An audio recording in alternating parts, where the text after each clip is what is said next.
又是小肉，哎姐妹。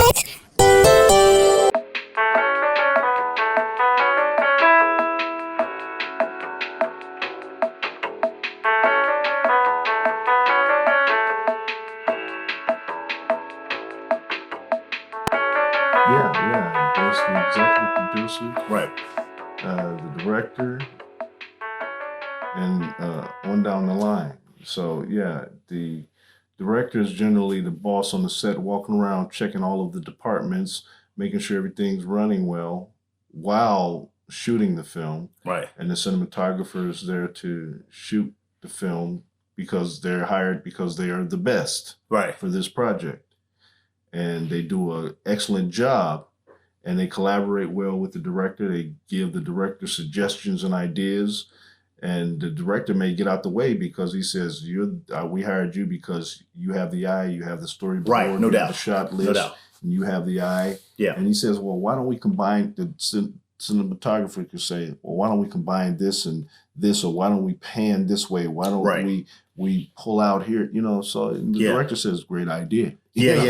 Yeah, because to me, when I'm directing, I love to have people who have that eye. I said this time and time. I don't know if I shared it last the pilot podcast for Harold and Brad, Windy City Filmmakers. But I love working with people who have a great eye. And I share this story time and time again. We shot Flying Man. We shot on a cell phone. It was like cold outside. And so we were like on a break or something. And Harold, you came up and said, man, we should get this shot right here. Be cool for me to come over the hill or whatever.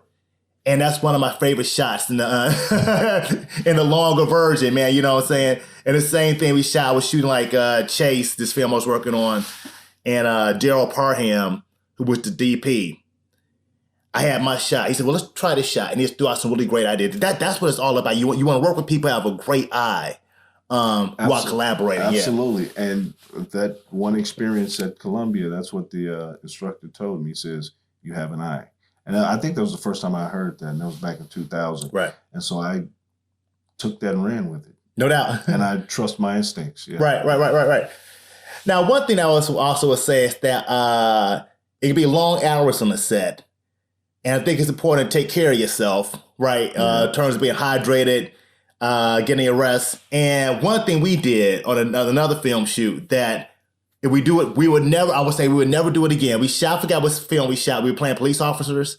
We were out like downstate. We were in Rockford. Rockford, right. A bunch of years ago, yeah. And so it was like, what time was late when we wrapped? Oh my God. It was right. And so first the drive was about 2 hours. Yes. And then there was road construction on the highway, one lane, slow, going.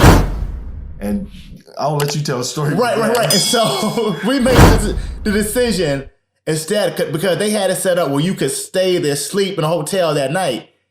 And I'm like, no, let's just go home. And it was late. It was the poorest decision I made in my life because I was tired. I don't know how we made it home, man. Yeah. So I would say along those lines, depending on what's going on, take care of yourself. If for me, if you find yourself in a situation where you've been shooting all day and you're tired. Shooting all day, standing out in the cornfield. Oh, it was cold too, no bathrooms, cold. We ain't gonna tell those stories. Man, no doubt. And it was after midnight, I think, and we drove the 2 hours back from Rockford to Chicago. I was so paranoid. I was too, man. Sleep deprivation. And I would say this, that even, for example, if it's like a 30-minute drive, if you can just chill, wake up with a fresh mind and go home in the morning, that would probably be preferable. Definitely not a 2-hour drive, man. And when I say one lane highway, I mean there was the barriers right on the line, right on both sides of this one lane.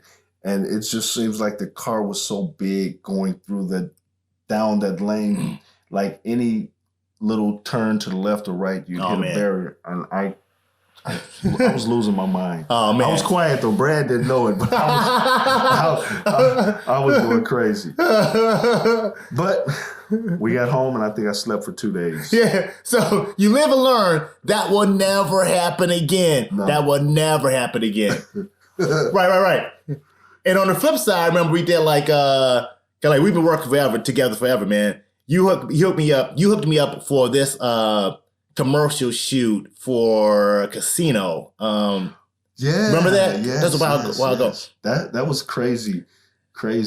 So I had applied. I think it was Craigslist. Might Right. have been 10 years ago. But I don't know. Man, it's been a minute. It's been a long time ago. Right.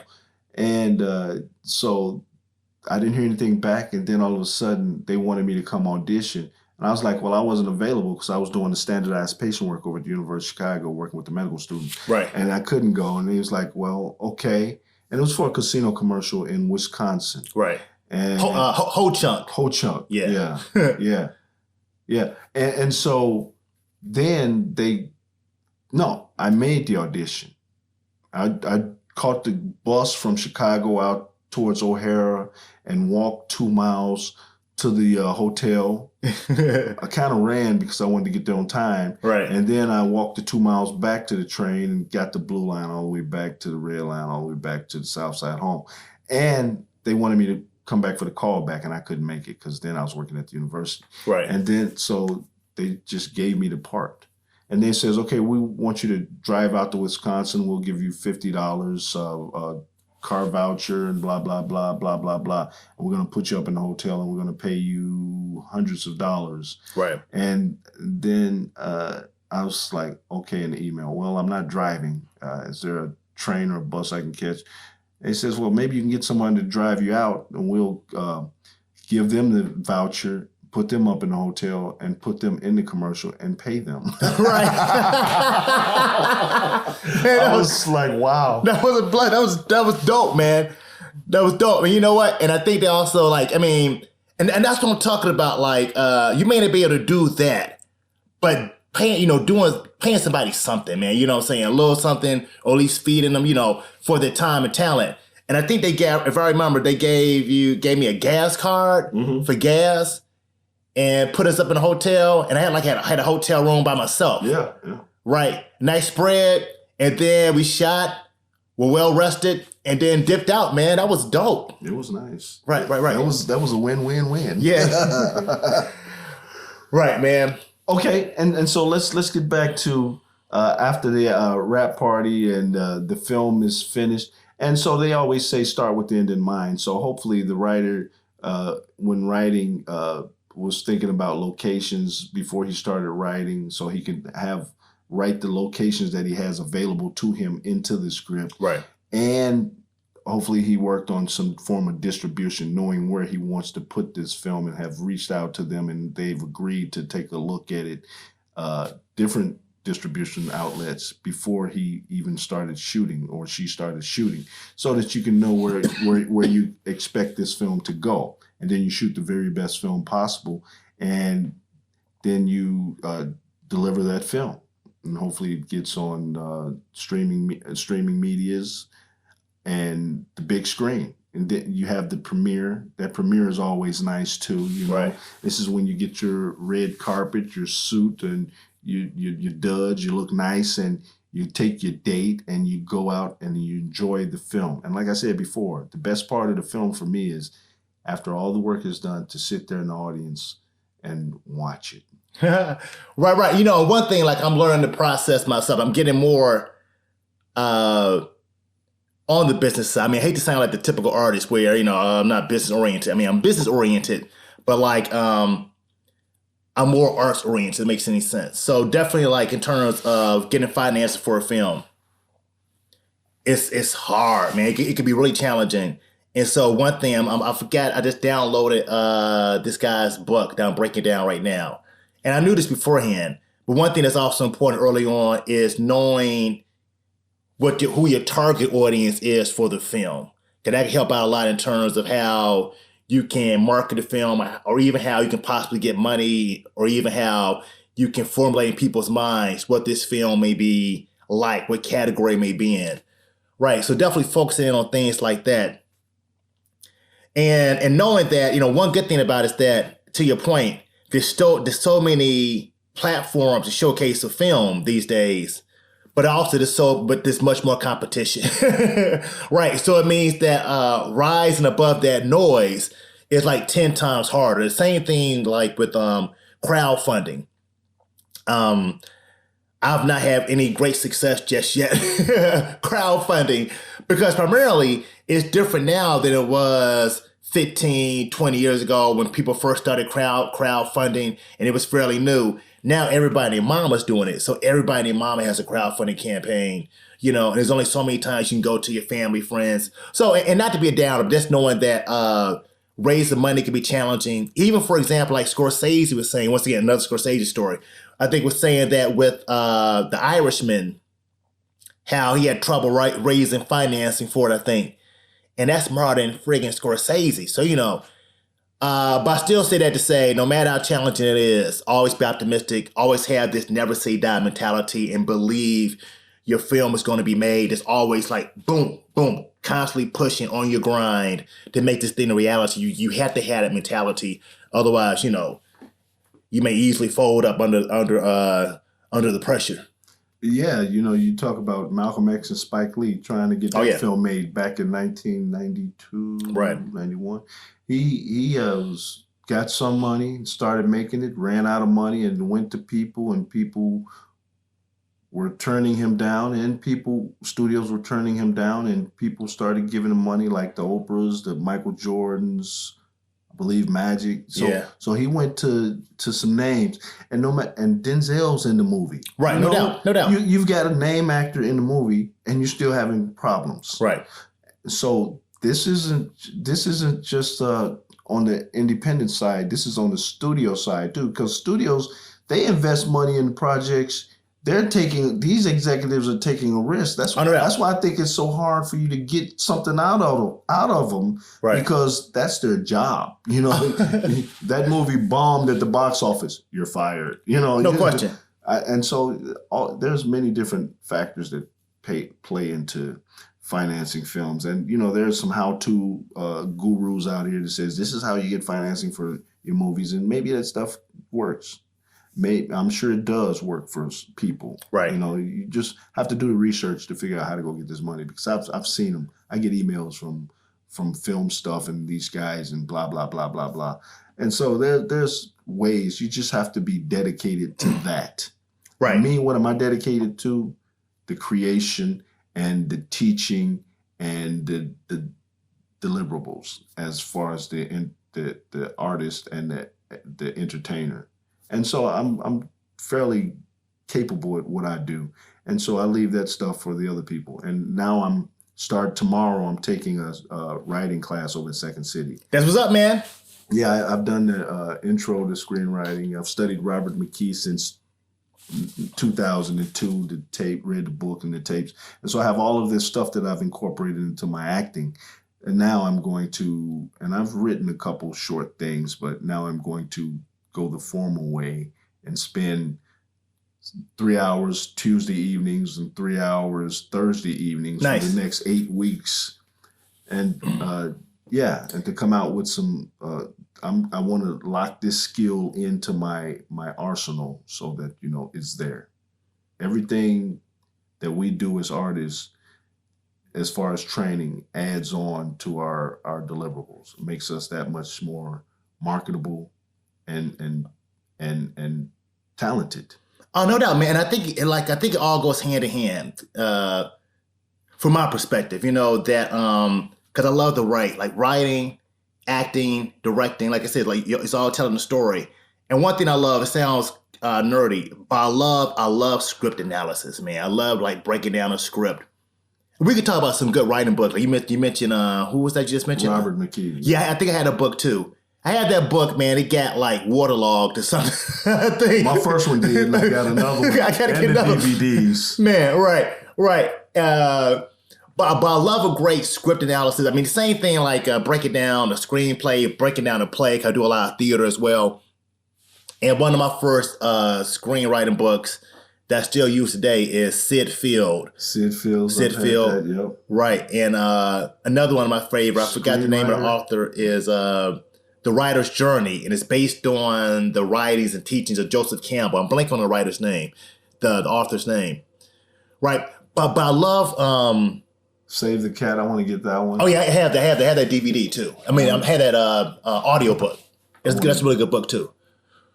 Right. But I love the sense of like, I love reading scripts. I love like looking at movies. I love seeing how like characters are introduced and how the story is set up. Like right now, I think I said it before, we're doing a production of The Lion King at this grammar school. I'm co-directing it. So I've been looking at the movie, the 90s cartoon, whatever. And right off the back, I mean, I love within the first 7 minutes, how the story is set up. We have them coming at the parade of all the animals coming in.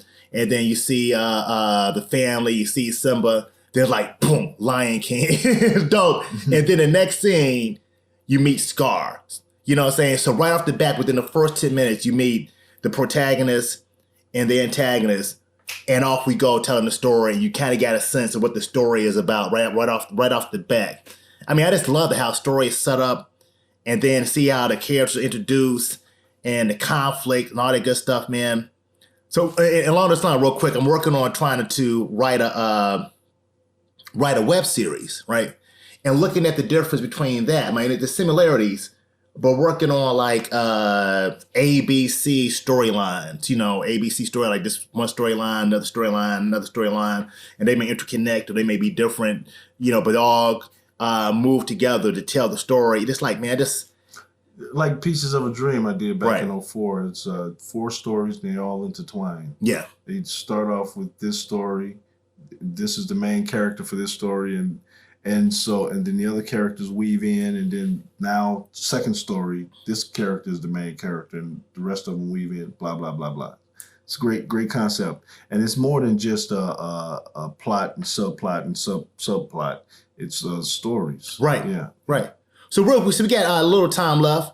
So, question I want to ask: what is it that makes you want to do a project and not do a project, or would you do just about anything, or do you are you more picky now in terms of what you would do and would not do?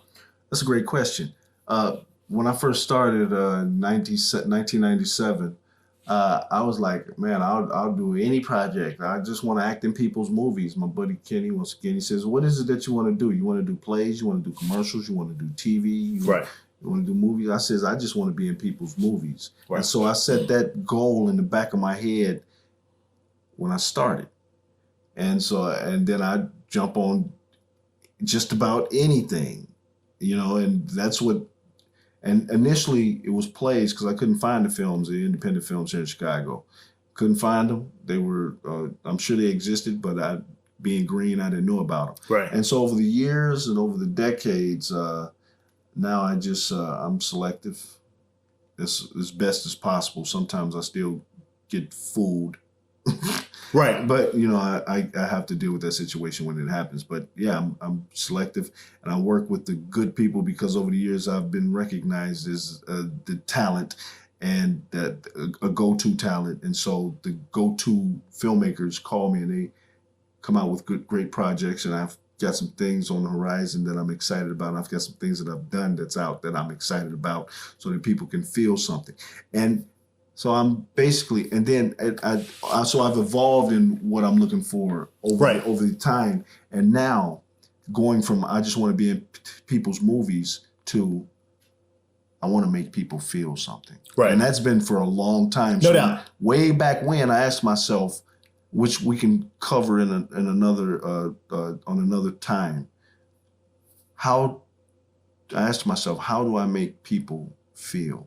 How do I make the audience feel something? Right. And so over the time asking myself, the answers came to me. So and Story by Robert McKee was that Bible that gave me some clues. And then I've been studying with Ted Sarantos for 16 years. And right off the bat, 16 years ago, he was teaching me that. Right. Intending, dream, seeing, opposites, secrets, energy out.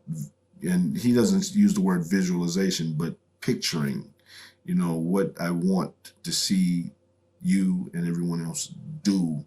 Now, keep seeing that. The more that they're not doing it, make them do it in your mind's eye. So the words are coming out of your mouth, and you've done all of the techniques and things with the words, but you're not really focused on that. You're focused on getting the people to do this and how every actor would play it. Oh, you talking about getting the audience to feel your other actor on stage to do something, or whoever. It could be the other actor, and so that's the intending dream scene. The person that I'm talking to, correct? Right. But then there's my overall intending dream scene for that lens, and so there's how every actor would play that 100% of the time, and then add the opposite. Those types of things. And it's been highly effective for me. No doubt. And turning scenes and how does a character get depth? They talk about levels and how does a character have multiple dimensions? I know all of that. That was in the book. So you ask questions and things come to you. And so that's what I've been working on for the last 10 years, 16 years, is how to make people feel. And I've can learn more, but it's never ended. I've cracked the code. No doubt. Like, I'm a big fan of technique. I think technique is really important. I think technique is really important in terms of everything: acting, writing, directing, the whole nine yards. And I forgot what actor said it, that they were nothing without their technique. I mean, I love that. They're playing off the other person, to your point, listening to the other person, giving to your partner, and the whole thing. And then real quick, we have like 3 minutes left. So this is Harold and Brad, our second audition, our second rendition, our second round of our podcast, Windy City Filmmakers. So we'll be back with another podcast coming up. So what do you have coming up down the line? What are you doing? What are you working on right now? Well, what I'm working on right now is I'm excited, like I said, to take this screenwriting class Tuesday and Thursday nights, 7 to 10 for the next 8 weeks. Right. That's exciting because this is something that's available to me that I get to add to my training. And I'm teaching Wednesday nights over at Second City. Second City, acting on camera. And that's always a blast because I give the students the full understanding of what it's like to be on a film set. And, we record them doing monologues, 2-person scenes, and a 12-page scene. We'll do all of that in 8 weeks. That's what's up, man. In 24 hours, we'll do all of that. That's cool. Let's see. Another news. I'm working on, we're still working on the Daz and Cool Cat Jones show. Auditioning, doing all this good stuff. Working on a feature screenplay right now that, makes the finishing touches on it. And hopefully change the way we think. Going to get it produced and make it happen. So out here doing things, man. Yes, yeah. And it's ongoing. This is the life we chose. People, I like to hear people say, I didn't choose this, it chose me. Yeah. Right. Well, maybe something fell in it, but I chose this. No doubt. And I'm happy because I lived my life. I did this, did that, did this. And I was like, this is what's making me feel good. I want to do this the rest of my life. And so coming from nothing, no experience, I've trained myself over the past 20 years. And it's a great feeling to be me right now. No question. Like, the thing about it, man, almost everybody comes from quote unquote nothing. Like De Niro, one of my favorite actors, he probably was not born De Niro, you know what I'm saying? Banging on the craft, getting better and better and better. Well, I tell you what, y'all, we're about to wrap it up. Until next time, for Harold and Brad, Windy City Filmmakers, we'll be back. Windy City Filmmakers, Harold and Brad, Windy City Filmmakers. In the house. And as always, dream big, dare to be great, and we'll see you when we see you. Peace. Peace.